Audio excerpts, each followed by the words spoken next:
Hello, friends. Welcome back to the Past Podcast, where we talk about the past. Today's topic is about Jewish Americans and their history of discrimination in American Ivy League schools. Encouraged by anti Semitic, anti immigrant, and racist views, the number of Jews admitted into Ivy League schools were restricted from the 1920s until the years following the end of World War II. It is a dark history that has tainted the reputations of schools such as Harvard and Yale. With that said, on with the show.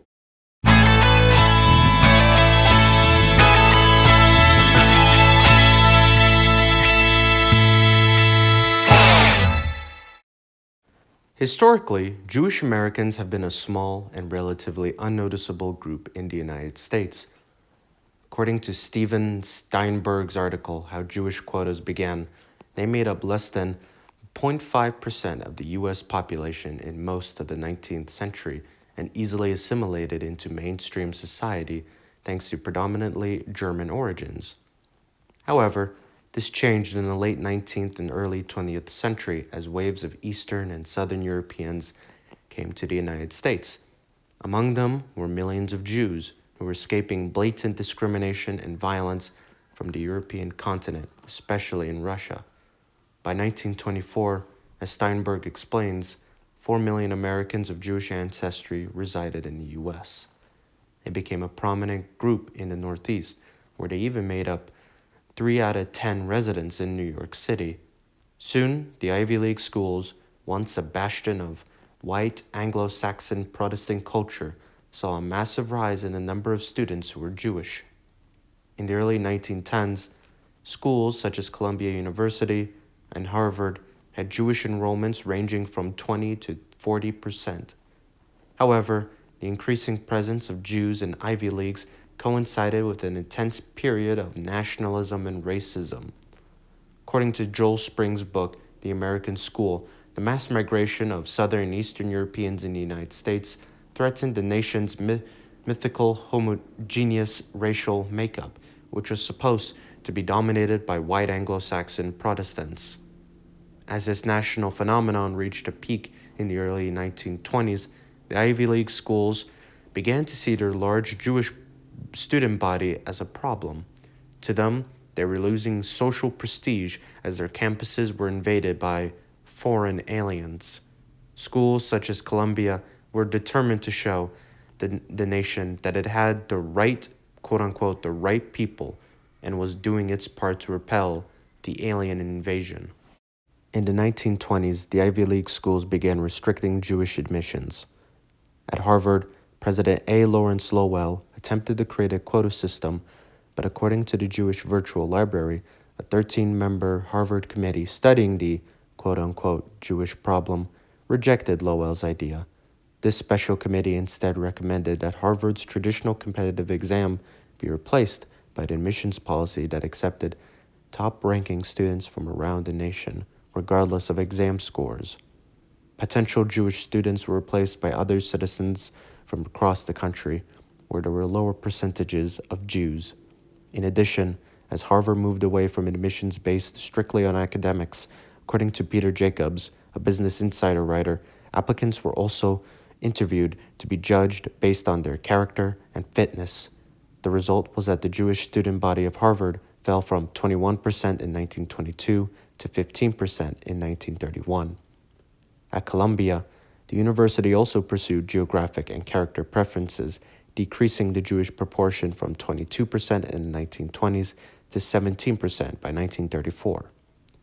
According to a New York Times article, Yale's limit on Jewish enrollment lasted until early 1960s. Book says, Yale University enacted the limitation of numbers policy in 1923.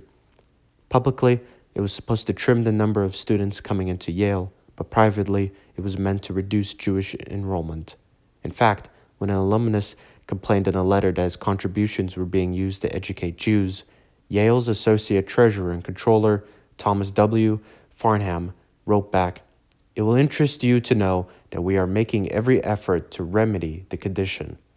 Jewish enrollment fell from 13% in 1927 to under 10% over the next 2 decades.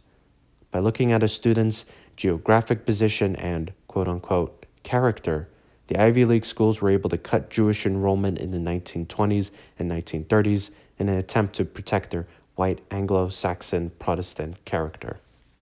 Jewish Americans were not the only group of people discriminated against by the Ivy League schools. Before World War II, very few African Americans were allowed to attend the Ivy Leagues. As Jewish quotas were enacted, most African Americans were poor, rural, and oppressed in the Jim Crow South. In addition, they were racially black, while most Jews could be considered white. As a result, it was easier for Jewish Americans to get accepted into the Ivy Leagues. By looking at some of the most popular schools, Harvard, Yale, and Princeton, the percentage of Jews hovered somewhere between 5 and 15% of the student body between the 1920s and 1940s. These were low figures compared to the numbers before the enactment of discriminatory policies, but even with the quotas, Jews were still overrepresented in the Ivy League schools compared to their nationwide numbers of 2 to 3%. African Americans made up 10 to 12% of the U.S. population, but according to Jerome Carabel's journal article, How Affirmative Action Took Hold at Harvard, Yale, and Princeton, in 1960, of the 3,000 students who entered Harvard, Yale, and Princeton, only 15 were black, a grossly underrepresentative number compared to the nationwide population.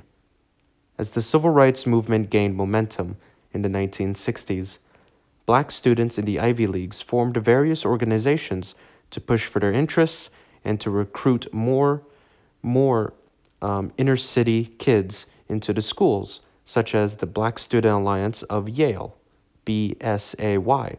This Yale organization pushed for the enrollment of more black students into the Ivy League, which eventually gained the full blessing and cooperation of the admissions staff. The BSAY was an important movement for breaking down the barriers of discrimination in at least one of the Ivy Leagues. As these barriers were brought down for black Americans throughout the 1960s, discrimination against Jews had also come to an end. However, the demise of Jewish quotas came to an end due to a particular kind of movement, shifting attitudes towards Jews. The end of discrimination. The Jewish quotas began to be reversed in the late 1930s. James Bryan Conant, the successor to Harvard President Lowell, eased the geographic distribution requirements and pushed for merit to decide who gets into Harvard. However, it wasn't until the 1950s and 1960s that the Ivy Leagues finally end their quota systems. In the aftermath of World War II, millions of veterans took advantage of the GI Bill and pursued higher education. Many of these men were non-Anglo-Saxon Protestant whites, such as Jews, and had become less tolerant of prejudice at home, as they had fought racism and oppression abroad. There was also greater empathy for Jews worldwide in light of the Holocaust, making anti-Semitism more distasteful than ever. At the Ivy Leagues, individuals such as Rabbi Richard J. Israel from Yale discovered the quota's existence and pushed for their dismantlement. By the 1960s, the universities had removed their Jewish quotas from admissions. This form of anti-Semitism from society had finally ended. Since the 1960s, Jewish Americans have made their presence felt in the Ivy Leagues. By the 1980s, 30% of Yale's student body were Jewish, up from 10% in the 1930s. Today, the Jewish composition of most of the Ivy League schools ranges from 10 to 16%, which is still an overrepresentation compared to the nationwide figures of 2 to 3%. According to the Pew Research Center, Jews have the third highest level of college degree attainment of any religion, with 59% of Jewish adults having a college degree. This is higher than the U.S. adult average of 27%. However, this shows that not every group has obtained the same level of college attainment, especially Black Americans. According to the United States Census Bureau, less than a quarter of Black adults have a bachelor's degree. There are still barriers to overcome for Black Americans, and at times Jewish Americans, due to the persistence of anti-Semitism into the 21st century. However, both marginalized groups have made progress, and their history of discrimination by the Ivy Leagues should provide Americans a blueprint on how to move forward today. Thank you so much for listening to this episode of the Past Podcast. I will hopefully see you next time.